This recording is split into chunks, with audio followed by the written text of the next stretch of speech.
Assalamualaikum warahmatullahi wabarakatuh. Bersama saya Cikgu Alias bin Syam Jafri. Hari ini pendidikan munakahan, iaitu dajahas, subjek dajahas. Baik, seterusnya kita terus. Untuk hari ini kita akan sambung bab fasah. Fasah ni apa? Batal. Batal maksudnya membatalkan perkahwinan ataupun pernikahan itu terbatal. Dari segi istilah yang lengkap rujuk pada slide ini. Pembatalan akad pernikahan yang disebabkan oleh kecacatan yang mendatang yang menghalang perkahwinan. Contoh, gila. Dapat tahu isterinya gila. Dapat tahu pasangannya itu murtad, kafir dan sebagainya. Contoh. Kita akan rujuk untuk slide yang seterusnya nanti. Senang cerita, fasah ini terbatal pernikahan tersebut, suatu pernikahan. Baik, kita tengok sebab-sebab yang fasah ini. Yang pertama, tidak menepati syarat nikah. Ada beberapa syarat yang dia tak ikut. Seterusnya, anak yang dikahwini semasa kecil. Orang dulu selalu macam ini. Tapi, tak semua. Setahun, 2 tahun yang lepas pun ada peristiwa kahwin bawah umur dan sebagainya. Tapi, undang-undang telah menjelaskan. Ada undang-undang yang telah dikuatkuasakan. Dah tak ada lagi lah. Baik, seterusnya. Kahwin dengan lelaki yang tidak sekufu. Mas kahwin yang tidak munasabah. Munasabah ni apa? Yang tak logik. Mas kahwinnya sepatutnya nilai wang ringgit contoh. Tapi dia gantikan dengan benda-benda yang tidak sepatutnya. So, terbatal. Suami isteri murtad. Tadi saya baru cakap. Dia keluar daripada Islam. Apa tahu, rupanya dia bukan agama Islam lagi. Dia agama lain. Itu pun tak boleh. Kristian dan sebagainya contoh. Suami isteri kafir. Dia dah keluar. Dia bukan keluar tau. Dia maksudnya dia orang kafir. Dia bukan agama Islam. Contoh, Abu nak kahwin dengan Joya. Joya ni agama Buddha. Dia tak convert ataupun dia tak pindah ke agama Islam. So, tak boleh. Dengan syarat nak kahwin, dia kena masuk agama Islam dulu, cinta dengan agama Islam, baru dia boleh kahwin. Sebab kita nak menegakkan syiar Islam, kembangkan keluarga Islam. Tak boleh kahwin kau Islam, kahwin dengan agama Kristian. Nanti anak agama apa? Dia tak boleh macam itu. Sebab tu kena dua-dua Islam. Seterusnya, sumbang mahram. Baik, kenapa? Sebab-sebabnya ni yang tadi telah saya nyatakan. Boleh rujuk slide. Baik, seterusnya perbezaan antara talak dan fasah. Talak ini tak ada yang boleh dirujuk dan ada yang tidak boleh dirujuk. Talak yang boleh dirujuk apa dia? Talak 1, talak 2, talak 3. Boleh rujuk tak? Talak 3 tak boleh rujuk. Talak 1, talak 2 saja boleh rujuk. Manakala fasah ini pula tidak boleh dirujuk kecuali dengan akad dan mahar yang baru. Nikah semula. Maksudnya aku terima nikahnya sekian dengan mas kahwinnya. Semulalah daripada awal. Baik, talak ni pula di bawah kuasa suami. Suami yang menjatuhkan. Aku ceraikan kau. Dengan talak 1 atau talak 2 atau talak 3. Contoh. Yang mana fasah ni pula dijatuhkan ataupun kuasa sepenuhnya daripada hakim. Hakim yang tentukan. Kenapa jadi macam ini? Suami saya ni masuk penjara. Maka jatuh. Hukumnya fasah. Contoh. Boleh minta fasah. Minta batalkan perceraian pernikahan tu, bukan perceraian. Seterusnya, bilangan talak pula boleh berkurangan. 1. Lepas tu kali kedua dah rujuk, jatuh lagi jadi 2. Faham? Seterusnya, fasah ni pula tidak mengurangi bilangan. Maksudnya dekat sini, dia tak ada 1, tak ada 2, terus jatuh. Terus terlerai perkahwinan tersebut. Kalau dia jatuh, kena kahwin semula lah. Mula daripada awal. Baik, seterusnya, fasah sebab kecacatan. Mungkin benda yang paling mudah nak faham kat sini, tiba-tiba terbatalnya perkahwinan tu, dapat tahu pasangannya gila. Sekejap-sekejap ke gila betul-betul ke macam mana pun dia gila. Contoh. Seterusnya, sakit kusta, sakit sopak kulit dan sebagainya, mati pucuk. Kemaluannya tersumbat ataupun terpotong zakarnya. Ada masalah-masalah yang berlaku masa zaman-zaman kehidupan dia.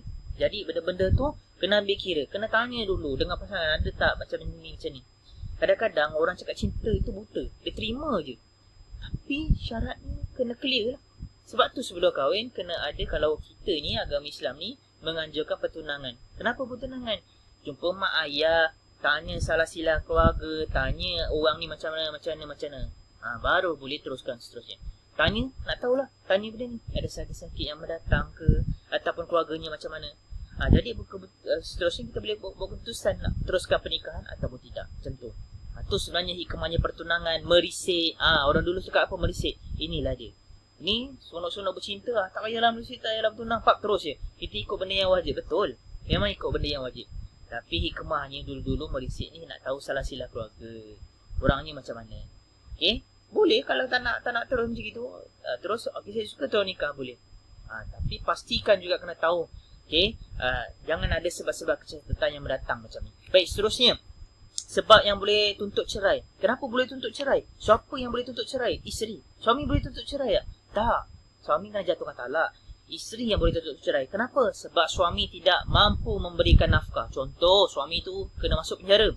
Kena hukum penjara seumur hidup. Dia tak boleh bagi nafkah zahir dan batin. So, mungkin agaknya dia kaya. Ada je duit dia bagi masuk dekat akaun isteri je sepanjang dia dekat penjara. Okey. Tapi kita dah faham nafkah batin. Nafkah batin macam mana? Kasih sayang, perlindungan, okey, anak dan sebagainya.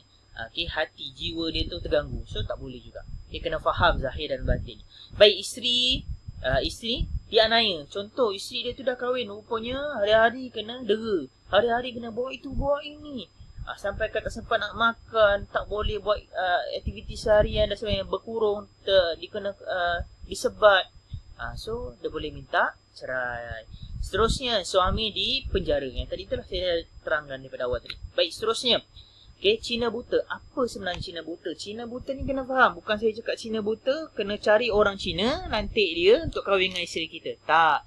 Cina buta adalah konsep yang mana seorang lelaki itu yang sanggup ataupun pak sanggup ataupun dia sanggup untuk bernikah dengan janda yang telah diceraikan. Ceraikan dengan talak berapa? Talak 3 oleh si suami.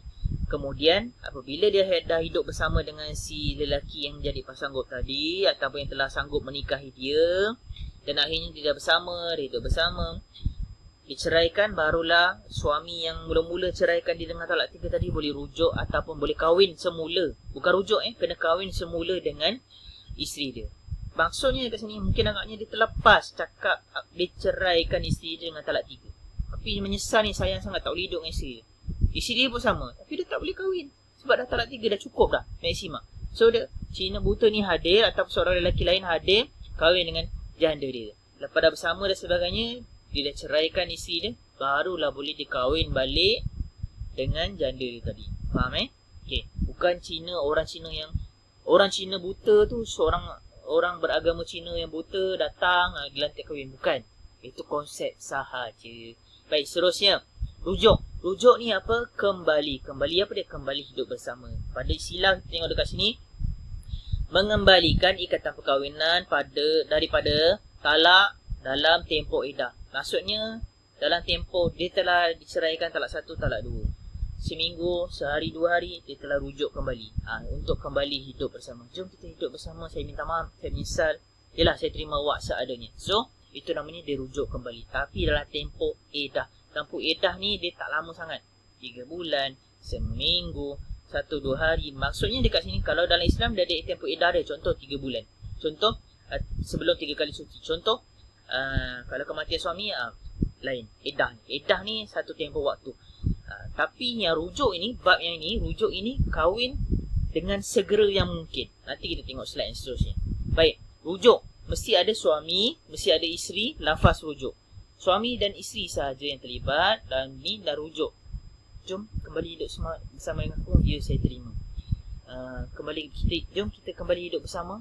Tu pun lafaz dia. Baik, syarat rujuk bukan talak 3. Ni yang tadi saya sebut. Cerai setelah persetubuhan, dah kahwin, dah bersama, okey, pada perkahwinannya tu. Okey, tanpa syarat pilihan. Contoh, aku nak bersama dengan, aku nak rujuk kembali, kau nak rujuk kembali dengan aku, kita nak hidup bersama ni, mesti ada syarat-syarat. Lepas ni jangan dia tak ada. Okey, tak ada syarat-syarat pilihan. Seterusnya dengan segera. Ni yang tadi tu. 1-2 hari terus je. Kadang-kadang ada yang berlaku kat Malaysia ni 1-2 jam dia terus. Sebab apa? Dia terus pergi mahkamah, minta sesi kaunseling dan sebagainya. Okey, seterusnya. Cerai yang tidak boleh dirujuk. Apa yang tak boleh dirujuk? Talak bain. Talak 3. Seterusnya, isteri belum disetubuhi, tak boleh. Okey, cerai dengan sebab penyakit berbahaya, AIDS, dan sakit-sakit yang lain pun tak boleh. Fasah pun tak boleh. Baik, tapi kadang-kadang ada satu peristiwa memang disedia maklum isterinya tu ada sakit-sakit bahaya. So, minta dulu pendapat daripada mahkamah, pihak hospital, pihak keluarga untuk jalan yang terbaik. Kadang-kadang sanggup untuk jaga. Itu perbincangan yang selanjutnya dengan pihak mahkamah. dan pihak hospital.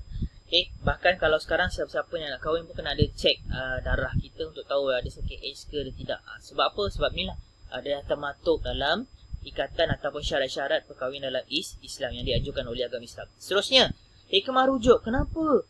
Apa yang terbaik ataupun apa kelebihan yang kita dapat apabila kita rujuk kembali selepas berlaku suatu perceraian ataupun terlerainya ikatan perkahwinan? Yang pertama, merapatkan semula hubungan suami isteri. Nak ajar arti kasih sayang. Agaknya selalu hidup bersama, gaduh je. Dah terpisah ni bau, alamak, siapa nak gosokkan baju aku, siapa nak masakkan sarapan, contoh. Bau dia sedap. So apabila bersama balik, hubungan suami isteri tu lebih rapat, lebih erat. Seterusnya, meneruskan semula kehidupan berumah tangga. Hidup bersama lah, satu bumbung. Jalankan tugas harian seperti biasa, jaga anak, masak suaminya, uruskan rumah dan sebagainya. Seterusnya yang ketiga, menghindari gejala buruk. Gejala buruk ni macam mana? Masam muka. Ada yang setengah-setengah dulu kalau bercerai je, santau sana, santau sini. Ataupun mungkin agaknya buat benda-benda yang tidak berfaedah. Macam mana? Terus berpisah, tak nak duduk dekat. Anak pula jadi masalah, nak bagikan siapa jaga. Tak nak benda-benda yang buruk macam tu lah berlaku. Sebab tu kembali hidup bersama agar anak kita tahu terumbang ambing, istilahnya macam tu. Seterusnya, okay, menghapuskan sifat kebencian. Tadilah bermasam muka, tak tegur, tujuh keturunan. Anak pula, kalau ada anak kembar, anak lelaki ikut aku, anak perempuan ikut kau, habis. Kesian, budak tu tak bersalah. Contoh macam tu. Seterusnya, okay, lebih memahami satu sama lain. Yang tadi lah, mula-mula agaknya bergaduh je, dah bercerai, dah terpisah, baru tahu selalunya buruk-buruk dia pun dia uruskan aku. Buruk-buruk dia pun pagi-pagi dia masakkan sarapan. Contoh, istilahnya macam tu. So jadi kita nak faham tugas masing-masing. Dan yang terakhir, belajar menghargai pasangan. Hargailah. Dia ada depan, dah bersama kan, menyesal semua hidup. Jadi dah bersama balik semula, hargai dia depan. Ucap terima kasih. Terima kasih masakkan saya. Terima kasih buatkan pakaian untuk saya hari raya. Uruskan keluarga. Isteri pula cakap dengan suami, terima kasih bagi saya duit belanja, contoh. Okay, istilahnya macam tu. Baik, cukup sampai di sini. Kita akan teruskan dengan soalan selepas ini. Semoga bermanfaat dan anda boleh rujuk nota yang lebih padat, lebih lengkap di buku digest anda. Ini yang saya lampirkan hanyalah ringkasan saja. InsyaAllah semoga bermanfaat. Jangan lupa like dan share. Selamat maju jaya, selamat menduduki penulisan dan confirm pakat satu untuk anak. Amin, insyaAllah. Terima kasih. Assalamualaikum warahmatullahi wabarakatuh.